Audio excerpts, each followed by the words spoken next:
behind Lamar and Russ. I'm shocked, but I guess I shouldn't be shocked, Jenny, considering what you just read. But I am, Skip. They're under no guise, and Skip, and that's not to diminish anything, because I think Lamar Jackson deserved to win the MVP last year. You look at the season he had, you look at his team success, you look at they broke the rushing title for a team. Lamar Jackson last year deserved to be the MVP. So we're not debating that. That's not the issue. The issue, what we have before us, who is the best player in the NFL? It's Patrick Mahomes. If you redraft right now, it says, okay, everybody, you get one player. You can have any player you want.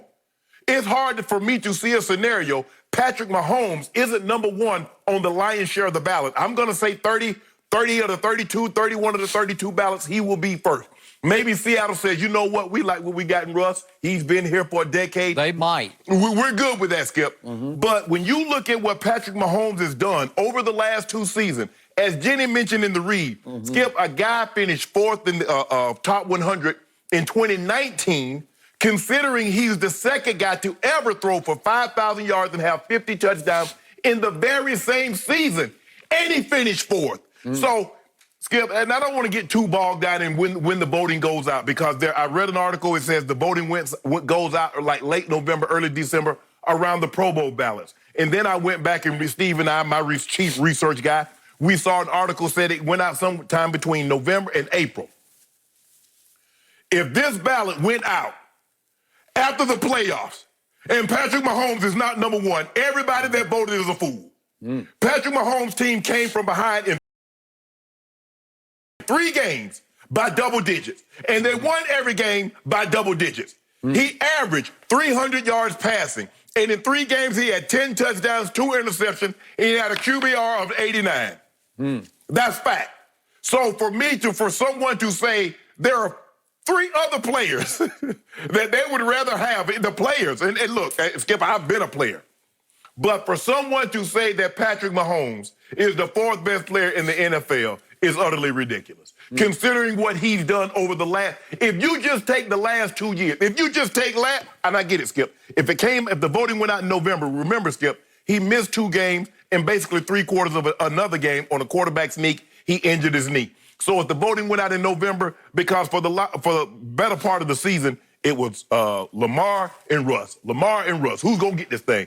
And then the last 4 games of the season, Lamar took off, and he didn't look back. He went to Seattle, did a number on Seattle, and when he came out here, Skip, to the Coliseum, it was over. What he did that Monday night, Skip, it left no doubt in anybody's mind who was going to be the MVP. The question was, is he going to win this thing unanimously? Because, man, but Skip, for someone to say Patrick Mahomes, given what he's done over the last 2 seasons, a regular season MVP, a Super Bowl MVP, 5,000 passing yards, 50 touchdowns, and his first game back off the injury. Let this sink in for people. His first game back from injury, it was on the road in Tennessee. He throws for 446 and 3 touchdowns. We saw what that defense did to Tom Brady at home. We saw how confusing that defense was for Lamar Jackson. And he went for 446. And just for good measures, he said, y'all thought I was playing. I'm going to get you at home. I'm going to spot your 10 and then do a number on you. Skip, it's outrageous that this guy was voted 4th, because he should have been nothing but 1. Okay, back to your original point. I'm pretty sure, because of all I have read and all I have heard, the ballots went out around Thanksgiving. They're on pace with the Pro Bowl ballot. They try to send them all out at the same time.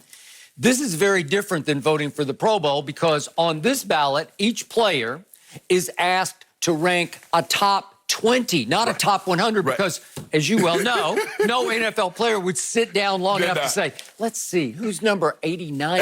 I think I'll put, exactly. You know, right? Yes. It could take hours to put together a top 100. So they're asked to do 1 through 20. Correct. Which is why, if you just stop at 20, that a bunch of really good quarterbacks didn't even make the top 100. Right. You're all worked up about Carson Wentz.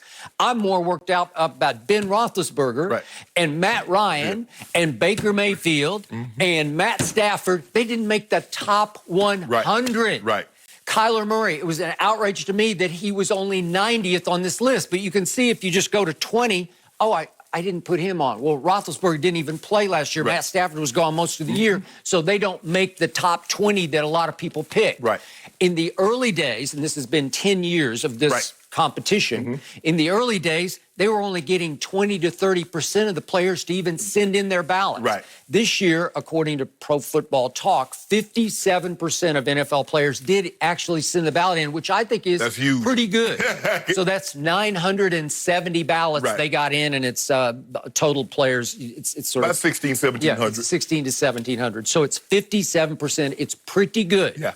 So now we have an idea about how level or not level this playing field is. It's a little bit of a flawed way to concoct a top 100.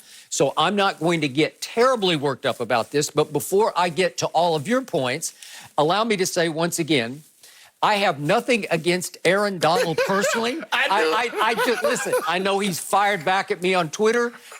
I like you. You're a good guy. You're a great guy. Yeah. By all appearances, everything I've heard, he is really a fine human being. Yes. He is a team leader, a team pillar for the Los Angeles Rams. I take nothing away. Right. But you're not better than Patrick Mahomes. And he ranked third to Mahomes fourth. And several years he's won this competition. Yes. And I'm like, how can you don't do enough at your position by virtue of your position. Right. And I don't want to pile on to poor Aaron Donald, but just a quick point. I've watched 4 times he's played my Dallas Cowboys. And in those 4 games, I turn off my TV thinking, wait, was he hurt today? I don't remember him. He has 0 sacks in 4 games against my Cowboys, including a playoff game. In his 4 playoff games that he's played, he has a half a sack. It's not like he's Reggie White. It's not like, obviously, he's Lawrence Taylor or Charles Haley, where he just jumps off your TV screen. You say, Lawrence Taylor just took the whole game over. Right. They couldn't block him coming off the edge. That used to happen with me and Charles Haley when he was a Cowboy. I'd say, they can't block him. They put 3 people on him, and they can't stop him from getting a hand on the quarterback. Okay, so enough of that. He's still a great guy, and he's really good at what he does. He's just not better than Patrick Mahomes. Right. Now, back to Patrick Mahomes.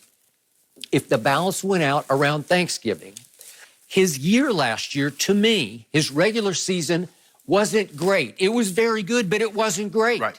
It wasn't nearly as great as his MVP season. So if we're prisoners of that Thanksgiving time moment, maybe early December moment, maybe you're looking back at week 5 and 6. He lost back-to-back home games. Patrick Mahomes in Kansas City lost. Yeah. They lost to Indianapolis, and he scored a grand total of 13. And then he got outplayed by Deshaun Watson the very next week.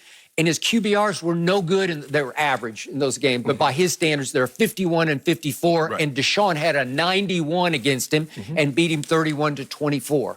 Okay? You don't think that sticks in the minds of some of these voters? Yeah, Skip, and like you said, and like I said, Steve and I, we read an article said it went out between November and April. But to your point, but here's the thing, Skip. If that's the case, what happened in November of 2018? The guy was on a historic season. But the definition, the way it's printed across the top of the ballot is we're looking for the best 100 right now. Yes. Okay, so it's right now. Okay, you could factor in recent history. No, I'm saying, remember, this is the second year he's finished 4th. Oh, okay. But the first, yeah, you're right. Yeah. So think about it. He went 5,000. And Skip, we saw what he was doing. We like, hold on. We've never seen it was a 300 because remember he started the season on the road and threw for 5 or 6 touchdowns against Pittsburgh. And so that's what's confusing. If you said, okay, we're taking it right now, this season. Okay, I give you that. Okay, because he got hurt, and like you said, he had those 2 down games. He was coming off an injury. But you can't excuse what happened in 2018 because he was a head and shoulders above everybody else. Okay, so 4th and 4th. Yes. Okay, so then what happens in the playoffs? To your point, he had the historic comebacks.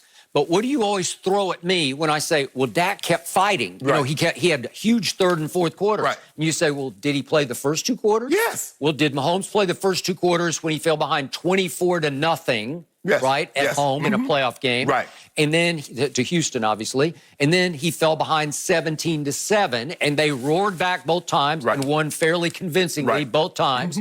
But he did not play well early, and then he played very well late, and he was lucky they were at home, and it just erupted on the visiting team, and the sky fell. Right. Okay? And they came back and won both those games.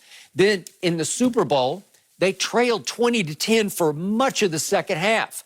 And what happened? I'm going to remind you again, I'm not trying to knock Patrick Mahomes. I'm trying to keep him in some perspective. He wasn't